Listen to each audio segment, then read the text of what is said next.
Hey, you know how the year before there was a heavy focus on multiplayer video games, and the year after that there was also a heavy focus on multiplayer video games? Guess what happened this year in 2015 in video gaming? There was a heavy focus on multiplayer video games. What are the odds? Let's talk about that.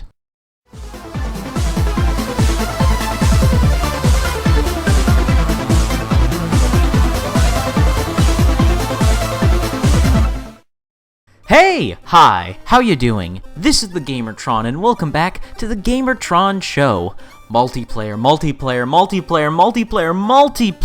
everywhere! And it looks like it's going nowhere to boot. While games like The Witcher Free, Fallout 4, and Metal Gear Solid 5, free games with a huge emphasis on single player only, granted, Metal Gear does have a multiplayer component. Those free games are getting awards, nominations, accolades here, there, everywhere, these free single player heavy games. However, multiplayer still played a huge part this year. Dying Light, Evolve, Call of Duty Black Ops Free, the huge changes made to Destiny, Rainbow Six Siege, Rocket League, the Overwatch beta, Star Wars Battlefront, and the countless, simply too many to mention, early access multiplayer games. And there's more multiplayer games, a ton of multiplayer games, a great deal of them indie, but Jesus, so many multiplayer games, but we'd be here all day if I tried to list them all off. Now, more multiplayer games are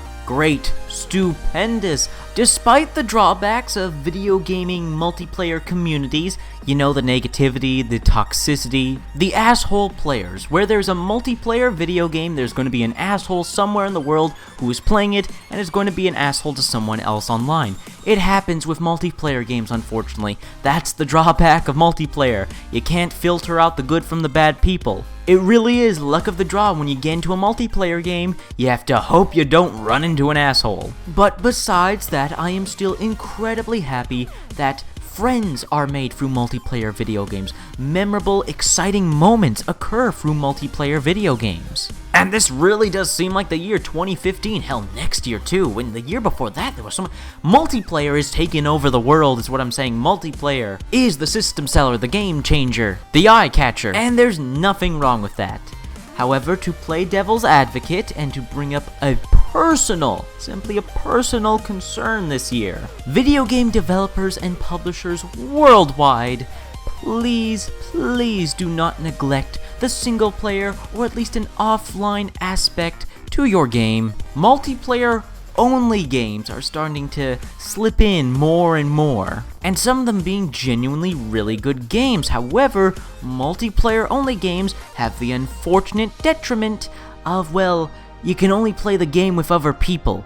Doesn't matter if you have a bad internet connection or if people just stop playing the game. If you want to play the game when you want, where you want, you can't do that because it's multiplayer only. For example, as much as I adore Titanfall is one of my favorite first-person shooters of all time. I love Titanfall, but a huge detriment to that is that I can only play it at certain times of the day. Hell, only certain times of the week.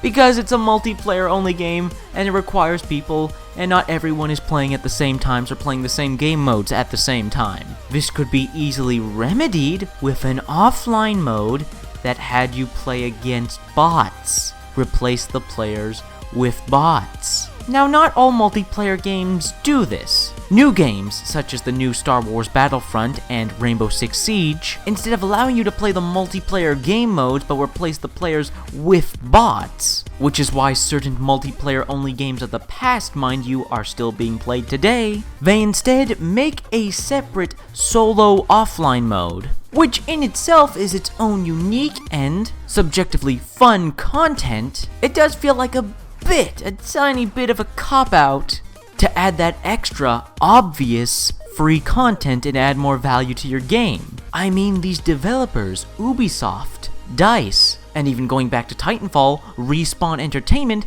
all know how to program competent AI. So not having an offline mode where you can play the multiplayer modes offline, solo, with bots replacing the players, it's just beyond me. It's beyond me why you wouldn't add that extra free content. That's one of the things I actually praise the more recent Call of Duty games for, because they realize, hey, let's throw in that extra free content. Hey, have a bad connection to the internet or no connection at all? Not in the mood for putting up with people online or can't find people who are playing the same game mode as you? Just play it with bots. Despite whatever you think of the Call of Duty franchise, you can't help but admire that they still do that. They still take the time to program multiplayer bots to replace the players. And to me personally, it seems like an obvious thing to do. I mean, one of my favorite games of the year, Evolve, did that. It did what I wanted Titanfall to do.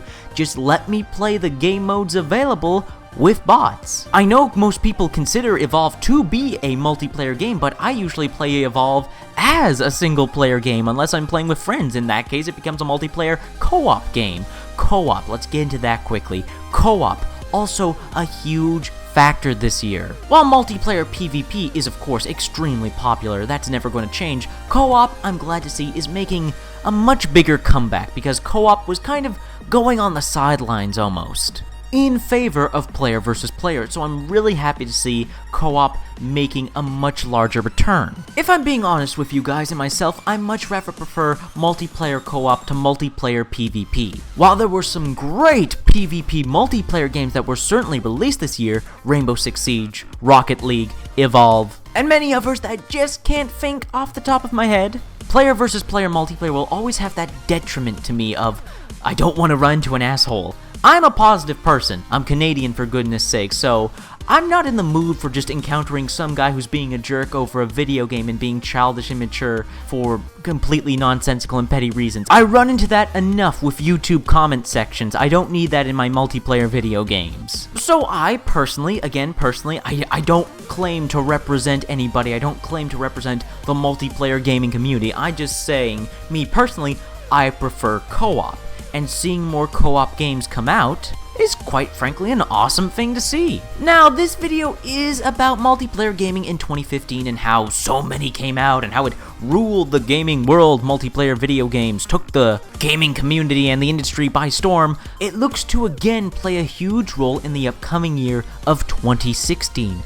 So many multiplayer games coming out next year. Overwatch, Battleborn, Doom, The Division, Plants vs. Zombies, Garden Warfare 2, the of course obligatory new Battlefield game and new Call of Duty game, and many, many more. And it still makes me wonder, it makes me so curious if we'll finally see a game that pulls off what Destiny was kind of sort of trying to do, almost got there but isn't quite there, but is there but isn't, really weird when it comes to classifying Destiny. But this legendary game that people have been dreaming of, myself included, that perfectly mixes single player and multiplayer. That is something I will be looking for and looking forward to. We're seeing multiplayer getting integrated everywhere in our video games. Multiplayer only video games, single player games with multiplayer elements for some reason. Batman, Just Cause, the new Hitmans, why are there leaderboards? Does anyone else ever give a crap about the leaderboards in single player games? I'm actually curious to know.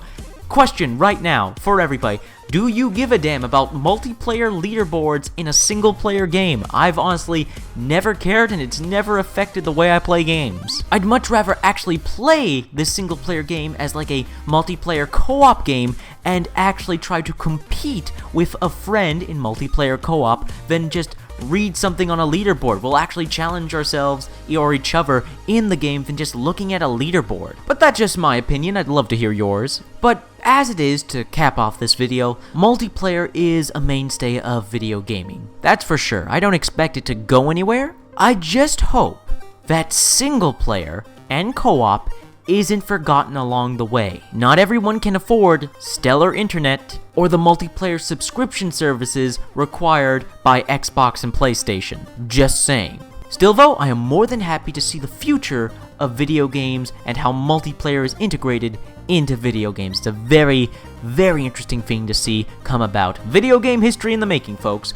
But anyways, what are your thoughts, feelings, and opinions on this topic and on this video? I'd love to read your thoughts, feelings, and opinions in the comment section below. I love reading comments. I get nearly enough comments. Please leave a comment. And if you like the video in any way, shape, or form, please hit the like button. Hitting the like button helps you, helps me, helps everybody involved with the video if you hit the like button. And finally, I am the Gamertron. I love video games. I love talking about video games. And if that's something that interests you, maybe consider supporting my channel by subscribing to me. Anyways, guys, this has been a video, and I will see you guys later.